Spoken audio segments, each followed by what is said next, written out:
has happened in the motorcade route. Something, I repeat, has happened in the motorcade route. Stand by. From Houston Street onto Elm Street, the chief executive of the United States has expired. People running up the hill alongside Elm Street. That came from behind the wooden fence.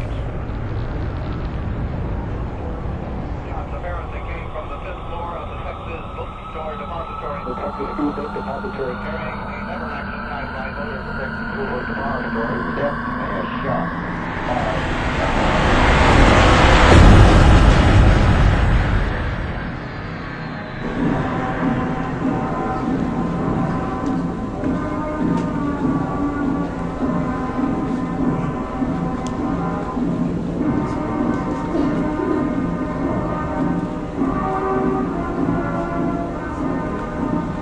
Of course, you've got 45 years of information, but to boil it all down, Kennedy was upsetting some of the most powerful and violent forces in this country. The CIA that he threatened to splinter into 1,000 pieces, the Mafia, which he and his brother were attacking, and we now know, of course, that all of these groups were working with each other, particularly in the secret war against Castro. So it wouldn't have been a big thing to simply take their assassination teams and send them to Dallas. Now, why would they want to get rid of Kennedy? Well, he was going against a lot of the programs that they were all for. For example, it's my opinion he would have never allowed ground combat units in Vietnam.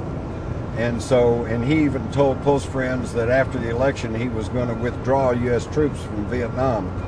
That would have curtailed a lot of the profit for the military-industrial complex. He also threatened to splinter the CIA into 1,000 pieces. In other words, disband the CIA. He also was working through his Treasury Secretary to curtail the power of the Federal Reserve System. In fact, in June of 1963, he issued $6 billion in United States notes. The money issued through the U.S. Treasury, not through the Federal Reserve System, which is headed by a bunch of international bankers. I think the two fundamental points about the Kennedy assassination are, number one, who had the ability to strip him of normal security.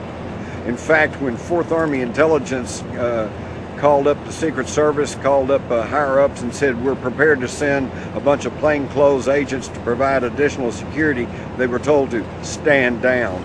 So who had the power to strip the normal security away from Kennedy? The other point, of course, has to do with the fundamentals of the assassination. If one bullet did not pass through Kennedy's body and strike Connally, causing 7 wounds to these 2 men, then obviously one person did not do the shooting. This is your 6.5 millimeter Mannlicher Carcano carbine, made during World War II for and by the Italians. They nicknamed it the humane weapon because it was notoriously inaccurate and you wouldn't kill anybody with it. The bolt is loose. It's basically a piece of junk.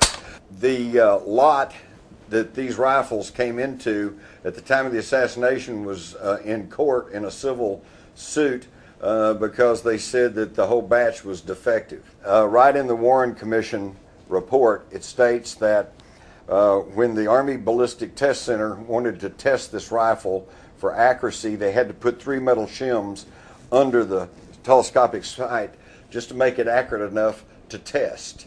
All right, I'm aiming at this building over here.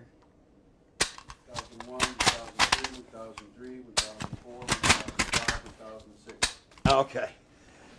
I just about made it in the 6 seconds, but I guarantee you that last one, I squeezed the trigger off. I did not even have this huge building over there clearly in my sights. So I probably would have missed this building. And we're talking about aiming at a human figure 250 yards away, moving downhill laterally away from you with a tree intervening in the line of sight. If Oswald couldn't do the shooting, then we're into a whole new ballgame. These are handwritten notes that my father wrote out for me while I was at his bedside, his hospital bedside in his home in Miami, Florida. He wrote these out over a period of a couple of days. Wow. Him discussing everything through his lengthy career in OSS and the 27 years he worked in the CIA, and then beyond that when he worked for Mullen and then the White House, through Watergate, his time in prison, and after that. All right, well, this first document is it's a very basic chain of commands. The first note that my father wrote to me, and at the top here, there's a box that says LBJ. Below, there's an arrow going to the next box that says Cord Meyer. Below, there's a line coming from Cord Meyer's box to the right that says Bill Harvey. To the left of that, and underneath Cord Meyer, it says David Morales. And below David Morales, it says French gunman Grassy Knoll. It's interesting that the researchers have known for years about the possible involvement of E. Howard Hunt, Watergate burglar, CIA operative. But it is astounding that at the end of his life, he actually then began to confess to his involvement. And it's really amazing to me that the corporate mass media has not really picked up that story and disseminated it in any meaningful way. The information that my father gave me, he talked about the original meetings of the conspiracy, that they were hashing out at 2 different safe houses in Miami, was for a plot for Miami. Right. And the plot, by the time, things changed, it turned into Dallas. I don't know if it was the same cast of characters. Well, let me tell you something, St. John. Apparently there were 2 previous plots. One in Chicago.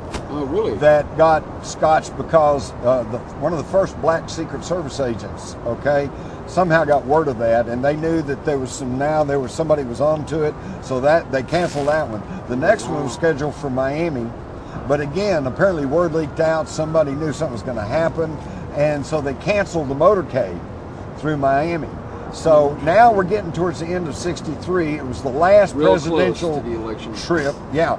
Then you're going into the election year of 1964, which would have meant increased media coverage, increased security. Yeah. So that Dallas was kind of like their last opportunity. Last chance. Huh? Yeah. To me, it doesn't have to be the one plot or the other plot or the mafia plot or the Cuban plot or the CIA plot. I think there perhaps very well were several plots that may have not known about even each other. Well, that's what you want to do. You'd want to have those layers. Yeah. So if one didn't work, the other one might. Plus, nobody knows who else is doing it. Well, I understand your dad said that there was a Frenchman, French Corsican involved. Yes. And it is interesting because we do have documents showing that the United States government had secreted a French agent out of Dallas that afternoon. Oh my God. Yeah. I'd never heard that. And his name might have been Michael Mertz. Really? Yeah, I've got all those documents in my files. Again, this is hard leads that were never followed up. Everybody on the western end of Dealey Plaza said the shots had come from behind that wooden picket fence on the grassy knoll. That's right. And of course, the House Select Committee determined that at least one shot did come from the knoll.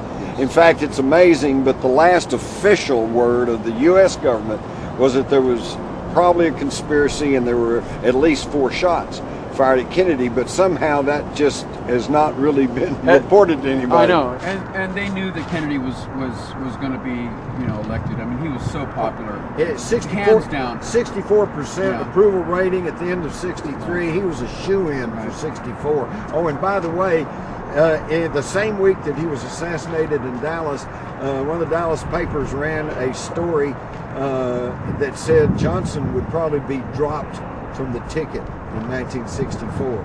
So this not only was the last chance for the people that wanted to get to Kennedy, but it was the last chance for Lyndon Johnson. Yes, it was. Yeah. So according to your father, he knew that the power that resulted in the assassination went right up to Lyndon Johnson. Right? That's right.